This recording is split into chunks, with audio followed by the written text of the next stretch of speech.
எல்லாருக்கும் வணக்கம். நான் தான் உங்க விமல் வர்மன் பேசுறேன்.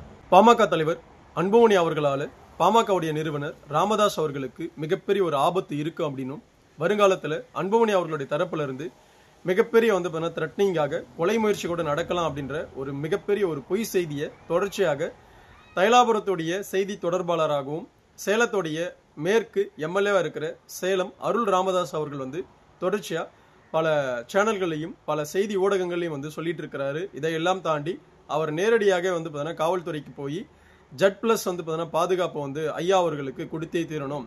தைலாபுரத்துல கண்டிப்பாக மெட்டல் டிடெக்டர்லாம் வச்சு அங்க வரவங்க எல்லாரையுமே செக் பண்ணி தான் ஐயா அவர்கள் சந்திக்க வைக்கணும். ஏன்னா ஐயா அவர்களுடைய உயிருக்கு மிகப்பெரிய பிரச்சனை இருக்கு, ஆபத்து இருக்கு அப்படின்னு சொல்லிட்டு தொடர்ச்சியா மக்கள் மத்தியில சொல்லிக்கிட்டு வந்துட்டே இருக்கிறாரு. இந்த சம்பவம் பல வன்னியர்கள் மற்றும் பாட்டாளி மக்கள் கட்சியை சார்ந்தவர்கள் கிட்ட மிகப்பெரிய ஒரு குழப்பத்தை ஏற்படுத்தி இருக்கு. அந்த குழப்பத்தோடு இருந்த பல சொந்தங்கள் எனக்கு எடுத்து அனுப்பி உண்மையாகவே அருள் ராமதாஸ் அவர்கள் சொல்றது உண்மையா பொய்யா, இதை எந்த விதத்துல எடுத்துக்கிறது, உண்மையாகவே அன்புமணி தரப்புல இருந்து நாளை ஐயா அவர்களுக்கு இப்படியாப்பட்ட த்ரெட்னிங்லாம் நடக்குமா அப்படின்ற பல கேள்விகளை கேட்டிருந்தாங்க. அந்த கேள்விகளுக்கான பதிலாகத்தான் விமல்வர்மன் இந்த காணொலியை பேச வந்திருக்கு. சேலத்துடைய மேற்கு மாவட்ட எம்எல்ஏவா இருக்கிற அருள் ராமதாஸ் அவர் தைலாபுரத்துடைய அணிக்காகத்தான் செயல்படுறாரு, அதுக்காகத்தான் அவர் வாழ்றாரு.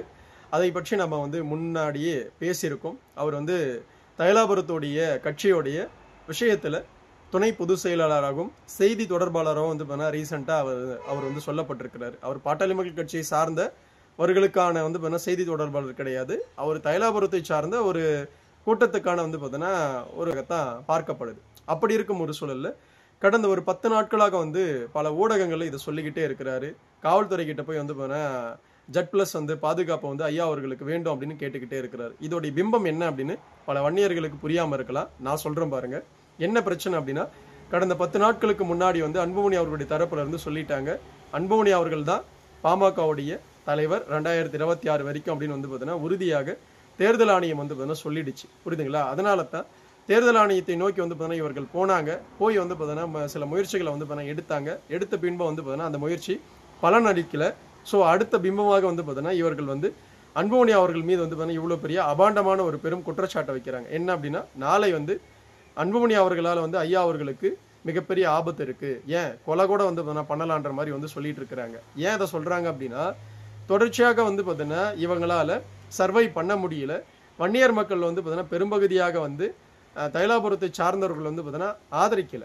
ஏன்னா ஐயா அவர்கள் செய்யறது வெளிப்படையா தெரியுது மிகப்பெரிய தப்பு அப்படின்னு. அந்த தப்பை நோக்கி வன்னியர்கள் பெரும்பகுதியாக இவர்கள் பின்னாடி வராம போனதுனால, அன்புமணி அவர்களுடைய பின்னாடி போறதுனால ஏதோ ஒரு ரூபத்துல அன்புமணி அவர்களுடைய இந்த அரசியல் விஷயத்தையும் பாட்டாளி மக்கள் கட்சியுடைய இந்த விஷயத்தையும் நிலைகுலைக்கணும் அப்படின்ற செயலாகத்தான் இதை இவங்க ஆரம்பிச்சிருக்காங்க. குறிப்பா சொல்லணும் அப்படின்னா, ஏன் அருள் ராமதாஸ் அவர்கள் இவ்வளவு பெரிய குற்றச்சாட்டை வைக்கிறார் அப்படின்னா, இதற்கு பின்னாடி நாம தெரிஞ்சுக்க வேண்டிய மிக முக்கியமான விஷயம் என்ன அப்படின்னா, அன்புமணி அவர்களால ஒருபோதும் ஐயா அவர்களுக்கு எந்த இடத்துலயும் பிரச்சனை வராது. ஏன் வராது அப்படின்னா, 87 வயசுல நீங்க அமைதியா இருங்க, எங்களுக்கு ஆலோசனை சொல்லுங்க, ஆலோசனை சொல்லி கட்சியை வழிநடத்துங்க அப்படின்னு அன்புமணி அவர்களுடைய தரப்புல சொல்லிட்டாங்க.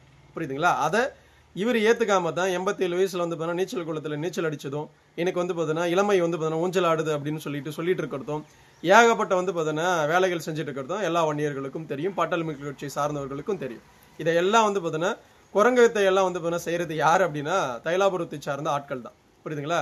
சோ இதனுடைய மிக முக்கியமாக இருக்கிற இடத்துல ஐயா அவர்கள் இந்த விஷயத்தை ஏத்துக்கிட்டு தான் செஞ்சுக்கிட்டு இருக்கிறார். புரியுதுங்களா? அப்படி இருக்கும் ஒரு சூழல்ல நாளை 87 வயசுல இருக்கிறவரு பல மாவட்டங்களுக்கு போறாரு, பல மீட்டிங்ல கலந்துக்கிறாரு.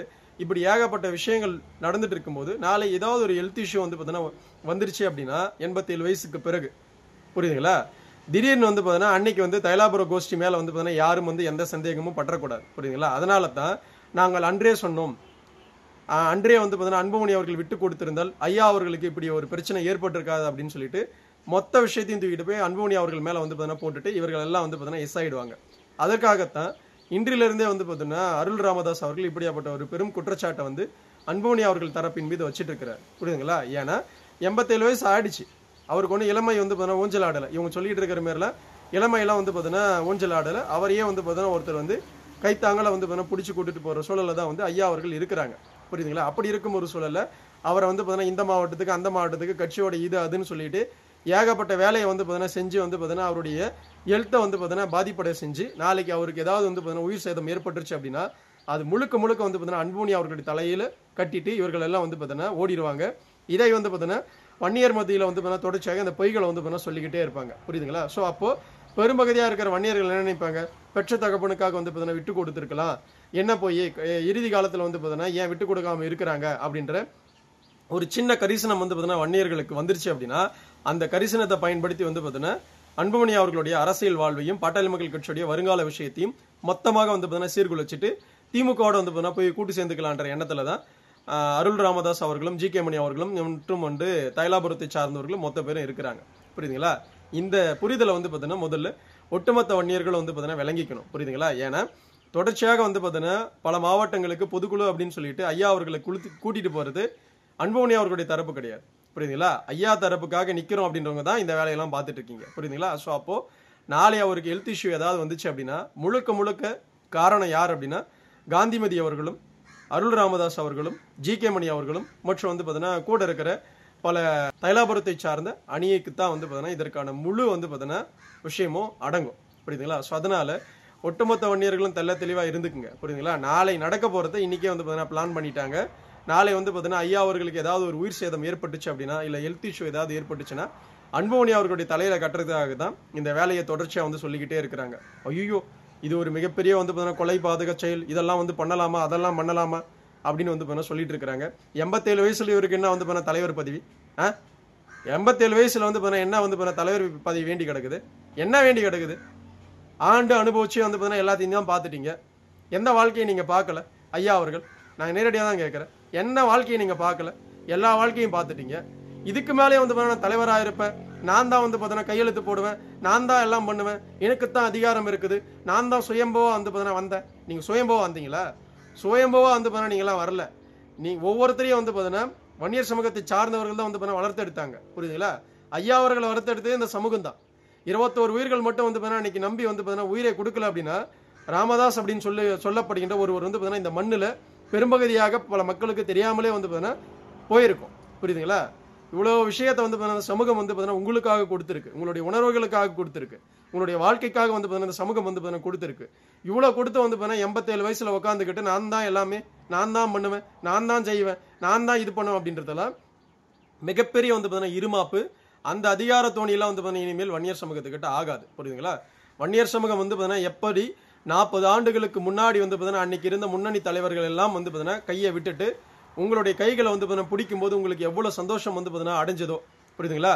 நீங்க அன்னைக்கு சொல்லியிருக்கணும், ஐயோ இந்த சமூகத்துல மிகப்பெரிய தலைவர்கள்லாம் இருக்கிறாங்க, அவங்களுடைய காலம் வந்து பார்த்தீங்கன்னா முடிகிற வரைக்கும், அவங்க சாவர வரைக்கும் அவங்க பின்னாடியே இருங்க, என் பின்னாடிலாம் வராதிங்க அப்படின்னு இதே வந்து பார்த்தீங்கன்னா ராமதாஸ் அவர்கள் 40 வருடங்களுக்கு முன்னாடி சொல்லியிருந்தார் அப்படின்னா நாம நம்பலாம். புரியுதுங்களா? அன்னைக்கு எந்த வாயும் வரல. தான் பின்னாடி வந்து பார்த்தீங்கன்னா ஒரு பெரும் வன்னியர் சமூகம் வந்து பார்த்தீங்கன்னா வந்தவொடனே மிகப்பெரிய சந்தோஷத்தோட ஏத்துக்கிட்டாரு. அதே இன்னைக்கு அன்புமணி அவர்களுடைய பின்னாடி வந்து பார்த்தீங்கன்னா இந்த சமூகம் வந்து மெல்ல மெல்லமாக போய் அன்புமணி அவர்களுடைய தரப்புக்கு வந்து பார்த்தீங்கன்னா போன உடனே சொந்த பிள்ளையா இருந்தா கூட வந்து பார்த்தீங்கன்னா இவரால் ஏத்துக்க முடியல. புரியுதுங்களா? எவ்வளவு பெரிய கொடூரம் வந்து பார்த்தீங்கன்னா மனம் இருந்தா இந்த வேலையை வந்து பார்த்தீங்கன்னா யோசிக்க தோணும். ஒருவேளை அவருக்கு யோசிக்க தோணலனா கூட அருள் ராமதாஸ் அவர்களோ இல்ல வந்து ஜி கே மணி அவர்களோ காந்திமதி அவர்களோ வந்து பார்த்தீங்கன்னா சுசீலா அவர்களோ தொடர்ச்சியாக வந்து பார்த்தீங்கன்னா உட்காந்துக்கிட்டு வாழைப்பழத்துல வந்து ஊசியை போடுற மாதிரி இவருக்கு வந்து பார்த்தீங்கன்னா ஊசியை போட்டுக்கிட்டே இருக்கிறாங்க. அந்த ஊசி தான் வந்து பார்த்தீங்கன்னா வேலை செய்யுது. அதோடைய பிம்பமாகத்தான் வந்து பார்த்தீங்கன்னா நாளைக்கு ஏதாவது ஒரு உயிர் சேதம் ஏற்பட்டா அன்புமணி அவர்களுடைய தரப்புல வந்து பார்த்தீங்கன்னா அன்புமணி அவர்களுடைய தலைமையில வந்து பார்த்தீங்கன்னா கட்டிட்டு போயிடுவாங்க. அதுக்கு இவங்க சொல்ற ஒரு மொக்க ரீசன் வந்து பார்த்தீங்கன்னா சேலம் அருள் வந்து பார்த்தீங்கன்னா சொல்ற ஒரு மொக்க ரீசன் என்ன தெரியுங்களா? ஆடுதுறையில வந்து பார்த்தீங்கன்னா கடந்த 2 வாரங்களுக்கு முன்னாடி வந்து மா.க. ஸ்டாலின் அவர்கள் மீது வந்து பார்த்தீங்கன்னா ஒரு வெடிகுண்டு சம்பவம் வந்து நடந்தது. அதை வந்து செஞ்சவங்க யார் அப்படின்னு விசாரணை பண்ண போது வந்து பார்த்தீங்கன்னா அவங்களுடைய முன்பகை சார்ந்தவர்கள் தான் வந்து பார்த்தீங்கன்னா இந்த வேலையை பண்ணியிருக்காங்க அப்படின்னு வந்து பார்த்தீங்கன்னா காவல்துறை தரப்புல இருந்தே சொல்லிட்டாங்க. அப்படி இருக்கும் பட்சத்துல சேலம் அருள் வந்து பார்த்தீங்கன்னா சித்தரிக்கிறாரு, எங்களுடைய ஆடுதுறை பேரூராட்சி தலைவர் மீதே வந்து பார்த்தீங்கன்னா குண்டு வீசப்பட்டது, இதை போலத்தான் வந்து நாளை வந்து ஐயா அவர்கள் மீது வந்து பார்த்தீங்கன்னா வீசப்படலாம் அப்படின்னு இவரே வந்து பார்த்தீங்கன்னா சொல்றாரு. ஒரு வேலை கூட இருந்து இவரே கூட வீசிட்டு நாளைக்கு ஏதாவது வந்து பார்த்தீங்கன்னா சம்பவம் ஏற்பட்டுச்சு அப்படின்னா அன்புமணி அவர்கள் மேல வந்து பார்த்தீங்கன்னா வச்சுட்டு போயிடுவாரா அப்படின்னு கூட தெரியல. புரியுதுங்களா? அப்படியாப்பட்ட பேச்சு தான் வந்து பார்த்தீங்கன்னா இவருடைய பேச்சுல வந்து பார்த்தீங்கன்னா வெளிப்படுது. தொடர்ச்சியாக இது ஆணித்தரமா சொல்லிக்கிட்டே இருக்கிறாரு. ஸோ அப்போ என்ன வந்து பார்த்தீங்கன்னா பாதுகாப்பு வேண்டி கிடக்குது 87 வயசுல? 87 வயசுல வந்து பார்த்தீங்கன்னா அவருக்கு என்ன பாதுகாப்பு வேண்டி கிடக்குது? வீட்டில் இருக்கட்டும், சந்தோஷமா இருக்கட்டும். பேரம்பேத்திங்களோட வந்து பார்த்தீங்கன்னா இருக்கட்டும், ஜாலியாக வந்து பார்த்தீங்கன்னா 3 வேளை சாப்பிட்டுட்டோம், ஜாலியாக வந்து பார்த்தீங்கன்னா ஒரு 10 பேரை வந்து பார்த்தீங்கன்னா பார்க்கட்டும், ஏதோ வந்து பார்த்தீங்கன்னா செய்யட்டுமே. அதை விட்டுட்டு வந்து உட்காந்துக்கிட்டு நான் தான் எல்லாமே, நான் தான் வந்து பார்த்தீங்கன்னா எல்லாமேன்னு சொல்றதுலாம் வன்னியர் சமூகம் வந்து பார்த்தீங்கன்னா இனிமேலும் வந்து பார்த்தீங்கன்னா ஏமாறாதுன்றது தான் அருள் ராமதாஸ் அவர்களுக்கும் தைலாபுரத்தை சார்ந்த அணியினருக்கும் வந்து பார்த்தீங்கன்னா சொல்ல வேண்டிய மிக முக்கியமான விஷயமாக, முக்கியமான வந்து பார்த்தீங்கன்னா செய்தியாக விமல்வர்மன் இந்த காணொலியில் சொல்லிக்க கடமை பற்றிருக்க. ஸோ அதனால வன்னியர்களே, அருள் ராமதாஸ் அவர்கள் வந்து இப்படி பேசிட்டு இருக்கிறதெல்லாம் குழப்பத்தை ஏற்படுத்தி நாளை வந்து பார்த்தீங்கன்னா 87 வயசுல இருக்கிற ஒரு மனுஷனுக்கு எவ்வளவு தூரம் நெருக்கடியை ஏற்படுத்த முடியுமோ எல்லா நெருக்கடியும் ஏற்படுத்தி அவருடைய உயிருக்கு வந்து பார்த்தீங்கன்னா மிகப்பெரிய ஒரு வலைய வைக்க போற இடத்துல தான் தைலாபுரத்தை சார்ந்த ஒரு கூட்டம் வந்து இருக்குது. அந்த கூட்டத்தை வந்து பார்த்தீங்கன்னா செஞ்சுட்டு நாளை அன்புமணி அவர்கள் மேல வந்து பார்த்தீங்கன்னா அந்த பழிய போறதுக்கு தெளிவா இருக்கிறாங்க. ஸோ அதனால ஒட்டுமொத்த பாமக மற்றும் வன்னியகுல சத்திரிய சமூகத்தை சார்ந்தவர்கள் ரொம்ப தெள்ள தெளிவாக இருந்துக்குங்க அப்படின்னு மீண்டும் ஒரு முறை விமல்வர்மன் அன்போட வந்து பார்த்தீங்கன்னா இந்த நேரத்தில் இந்த செய்தியை சொல்லிக்க கடமை பற்றிருக்க. நன்றி, வணக்கம். வாழ்க வளர்க வன்னிய பெருங்குளம், வாழ்க வளர்க வன்னியகுல சத்திரிய சமூகத்தின் பண்பாடும் கலாச்சாரமும் வரலாறும் மற்றும் வன்னியகுல சத்திரிய சமூகத்துடைய சத்திரிய தர்மமும் மேலும். அடுத்த ஒரு நல்ல காணொலியில் உங்களை நான் சந்திக்கிறேன். சுத்தமான பள்ளி பையன்